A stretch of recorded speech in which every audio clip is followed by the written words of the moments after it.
Tulad po ng ating tema sa linggong ito, yung kapayapaan. Kapayapaan na nagmumula sa ating Panginoong Hesukristo. Sa mga panahon po ngayon, napakarami ang umaagaw ng ating atensyon, nagbibigay sa atin ng pangamba, nagbibigay ng pag-aalinlangan, worries, no, doubts, anxiety na nagdudulot po sa atin para mawala ang ating kapayapaan. At sa panahon po naman na tayo ay umaalis, no? Kung tayo ay uuwi man sa Pilipinas o may pupuntahan tayo kahit sa ating mga bakasyon, sino man yung maiiwan, no, ay atin pong pinaghahabilan. No? Naghahabilin tayo dahil gusto natin na maging maayos at wala pong maging problema yung ating mga iiwan. So bakit po natin ito sinasabi ngayon? So ang ating pong teksto ay matatagpuan natin sa aklat ng 1, chapter 14, verses 23 to 29.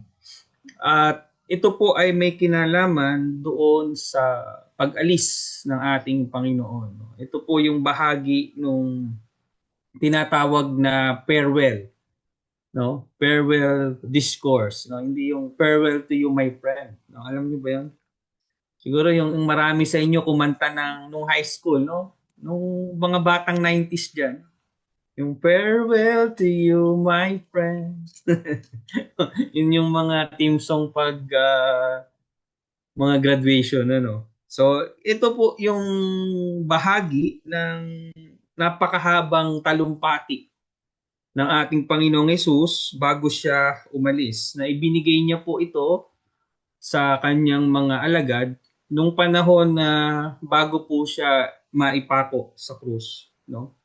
So, ito po ay panahon ng paghahanda dahil alam po ng ating Panginoon na nalalapit na yung kanyang pagbisan at iiwanan niya yung kanyang mga alagad. At sa gitna po ng sabihin natin, no, kung tayo man yung pinaghahabilan at kung tayo man po yung nasa kalagayan ng mga alagad, ay magkakaroon tayo ng napakaraming katanungan at napakaraming pangamba. No, bakit kaya si Master, bakit kaya si Rabbi nagsasabi ng ganito? Dahil hindi nga nila maintindihan yung yung future events na pwedeng mangyari ay sinuguro po ng ating Panginoon na sila po ay maihanda. No? Kaya po ipinahayag po ng ating Panginoong Hesus yung pangako ng pag-ibig ng Ama, yung kanyang presensya at yung kapayapaang nagmumula sa kanya na hindi kayang ibigay ng mundo. So ang pamagat po mga kapatid ng ating pagbubulay ay kapayapaang nanggagaling kay Kristo. Tayo po ay sumandaling manalangin. Aming Diyos, aming Ama, muli po maraming salamat sa magandang araw na ito na ibinigay niyo sa bawat isa. Di man po kami pisikal na magkakasama, na bago man po Panginoon ng aming mga planuhin. Ang mahalaga po Panginoon, naririto po kami, hindi man po pisikal na magkakasama, ngunit nagkakaisa sa diwa ng pagsamba sa inyo. Samahan niyo po kami Panginoon sa aming pakikinig at tulungan niyo po kaming maunawaan ito, makita namin ang aming kalagayan, makita namin Panginoon ang magiging aplikasyon nito sa aming mga buhay na magdudulot Panginoon ng pagbabago tungo sa pagsunod namin sa inyong kalooban. Muli po Panginoon, marami pong salamat. Ito po ang aming panalangin sa pangalan ng inyong anak na si Jesus. Amen. So brothers and sisters, ang kapayapaang nanggagaling kay Kristo. So sundan niyo po ako, tayo po ay magbubulay-bulay at iisa-isahin po natin yung mga verses, no? So, ang atin pong teksto is John 14 verses 23 to 29 at we will gonna start doon sa verse 23. Ang sabi po, sumagot si Jesus, ang umiibig sa akin ay tumutupad sa aking salita. Iibigin siya ng Ama at kami ay mananahan sa Kanya. So mga kapatid, ang tunay po na pag-ibig kay Kristo ay hindi lamang sa salita, no? Hindi lamang sa nguso, kung hindi sa pagsunod. Ang gantimpala ay yung pong mismong presensya ng Diyos ay mapapasa atin. Mga kapatid, tandaan po natin sa buhay mananampalataya, meron po tayong equation. No? Sa buhay mananampalataya, love equals obedience. O, tatandaan po natin yan. Love equals obedience, and yung pong bunga ng ating obedience will equals to the presence of God. So obedience equals presence of God. So hindi po natin pwedeng sabihin sa ating mga buhay, sa ating buhay mananampalataya na mahal natin ang Diyos, ngunit wala tayong pagsunod. At hindi rin po maikakaila na kapag tayo ay sumusunod sa ating Diyos, ay hindi po siya mananahan sa atin. So, ito po yung magiging reward natin. If we obey God, His presence and His favor will be upon us. In verse 24, ang sabi po, ang hindi umiibig sa akin ay hindi tumutupad sa aking mga salita. Malinaw po na pamantayan ito mga kapatid. Kasi sabi natin kanina, kung mahal natin ang Diyos, susunod tayo. Kaya dito binigyan ng I therefore conclude ng ating Panginoon, kung hindi mo ako mahal, hindi mo tinutupad. So, sinagot po ng ating Panginoon, no? Kung hindi mo ako mahal, hindi mo tinutupad ang aking mga salita. At ang hindi po natin pagsunod sa ating Diyos ay nagpapatunay lamang po ng kawalan ng ating pag-ibig. In verses 24, 25 to 26, ang sabi po, sinasabi ko ito habang ako'y kasama pa ninyo. Ngunit ang tagapagtanggol, ang Espiritu Santo, na isusugo ng Ama sa aking pangalan, ang siyang magtuturo sa inyo ng lahat ng bagay. So mga kapatid, ano po ang tinutukoy ng ating Panginoon dito? Sa kanya pong pag-alis, hindi po tayo pinabayaan. Hindi po tayo iniwan ng hindi, kumbaga sa iniwan ng ganun-ganun na lamang.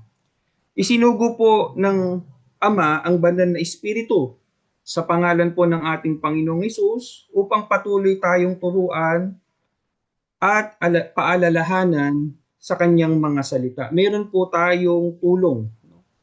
Hindi po tayo iniwang alila. Kung bilang mga anak, hindi po tayo iniwan na orphans.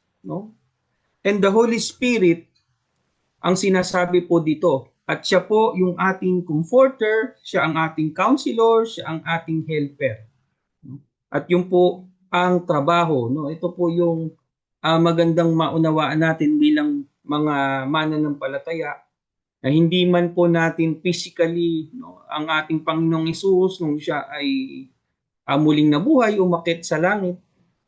Sinabi niya sa kanyang mga alagad, darating ang banal na Espiritu sa inyo. Siya yung tutulong, siya yung magpapaalala, siya yung mag-guide sa inyo.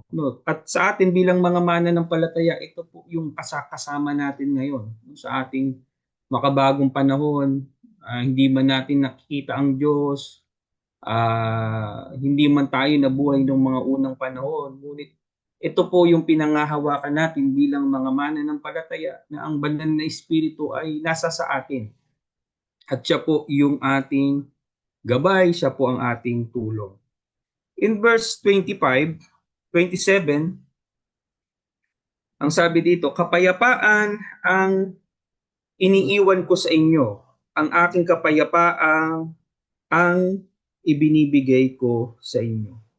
Mga kapatid, yung mga kapayapaan, no? Minsan, ang tao, we can create our own peace. We can create na yung peace, halimbawa, yung ating security, kung ang tao man ay natatakot in the future, ano man yung mangyari, sabihin ay baka ako magkasakit, wala akong panggamot, baka yung mga anak ko maghirap, no? Ngayon pa lang paghahandaan ko sila. Yung mga ganong klaseng peace ay sabihin natin yun yung mga anxiety ng mundo. And maaaring magawan ito ng paraan ng tao. No? Financially stable, no? Maayos nila yung kanilang mga finances. So they have peace, no? Pero mga kapatid, this kind of peace, ang sinasabi, yung kapayapaan na iiwan ko sa inyo, na ibibigay ko sa inyo, hindi po ito kayang ibigay ng mundo. Hindi po ito financial o anuman na material, kung hindi ito po yung kapayapaang nagmumula sa Diyos. Sabihin naman natin, kapag ba tayo ay merong kapayapaan na, ay nangangahulugan ba na magiging okay ang lahat kapag binigyan tayo ng kapayapaan ng Diyos? Hindi po mga kapatid. Hindi po ito na nangangahulugan ng kawalan ng kaguluhan. Hindi po ito nangangahulugan na hindi na tayo magkakaproblema. Kung hindi, ito po ay kapayapaan na nagbibigay sa atin ng pag-asa dahil meron po tayong kasamang Diyos. Meron pong presensya ang Diyos sa ating mga buhay. At ito po yung panloob, no? Na even in the midst of all our uncertainties, even in the midst of lahat po ng kaguluhan na yan, no? May mga problema man, may mga krisis sa buhay, may kaguluhan sa kapaligiran, ito po yung kapayapaang nagmumula po sa ating loob, no? Sa ating mga kalooban, sa ating isipan, para po maunawaan natin ng mas mainam ay meron pong isang ilustrasyon, no? At maaring karamihan sa atin ay narinig na ito. May isang bata na nasa eroplano at siya ay naglalaro. Dumaan yung eroplano sa matinding turbulence, no? Lahat naman tayo siguro, no, naka-experience na nito, no, kapag tayo ay umuwi sa Pilipinas o nagbabiyahe. Dumaan yung eroplano sa isang matinding turbulence, no? At maraming pasahero ang patuloy na sa kanilang pamamahinga, maaaring iba natutulog, nagising, natakot, no? Ngunit itong bata na ito, sa kabila nung kanyang paglalaro doon sa, siyempre naka-seatbelt naman ito, no? Tuloy lamang siya doon sa paglalaro niya doon sa kanyang hawak-hawak na laruan. At kahit karamihan ng mga tao ay takot na takot, itong bata na to patuloy pa din, no? Sa kanyang paglalaro. Merong isang nagtanong sa kanya, bata, bakit hindi ka natatakot? No? So nasa business class to, no? Kasi alam niyo na siguro, no? Nasa business class sila. No? Kahit syempre sa business class, ramdam pa rin nila yung turbulence tulad ng mga nasa economy. No? Bata, bakit hindi ka yata natatakot? No? Kasi po yung piloto po nito, tatay ko. No? So nakita natin, no, na yung bata na ito, na alam niya na kahit ano ang mangyari, nasa mabuti siyang kamay. Hindi pababayaan ng tatay niya na piloto na may mangyari sa kanila. No? So mga kapatid, ganun po yung kapayapaan na nais ituro sa atin ng Diyos. No? Hindi nangangahulugan na wala ng pagsubok, hindi nangangahulugan na magiging okay ang lahat pag naging Kristiyano tayo, kapag naglingkod tayo, na hindi po ma-exempted yung ating mga buhay sa mga pagsubok at sa mga sabihin natin even tragedy sa buhay. Pero ang sinasabi po dito, sa kabila man na danasin po natin yan, meron po tayong kapayapaan dahil nasa mabuti tayong kamay. Hindi tayo pababayaan ng ating Panginoon.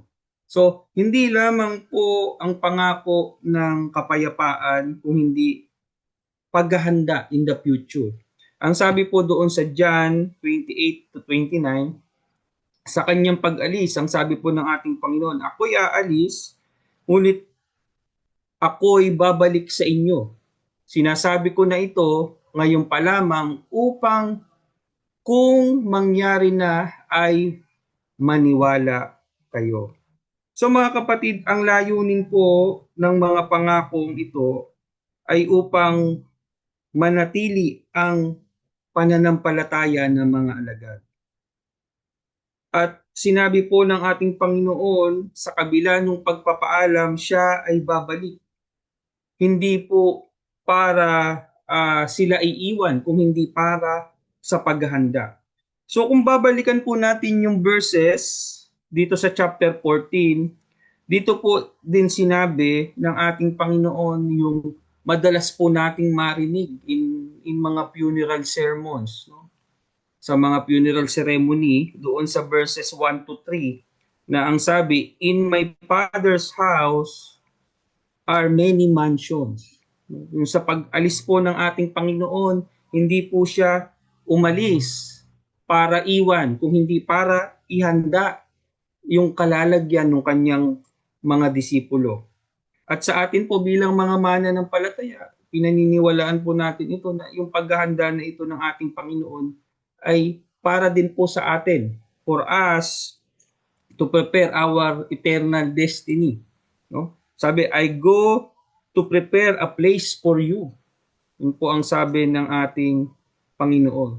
So, sa panahon naman ngayon na tayo ay sabihin natin yan, na doon man tayo sa tulad ng kalagayan ng mga disipulo na naiwan. At tayo ngayon bilang namumuhay sa makabagong panahon, bilang mga mananampalataya, kung ang ating Panginoon ay umalis para ihanda yung ating kalalagyan, tayo po ay iniwan din para sa kanyang pagbabalik ay maging handa po tayo.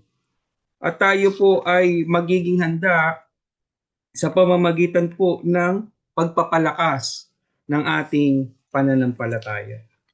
So brothers and sisters, ano po ang aplikasyon nito sa ating buhay ngayon?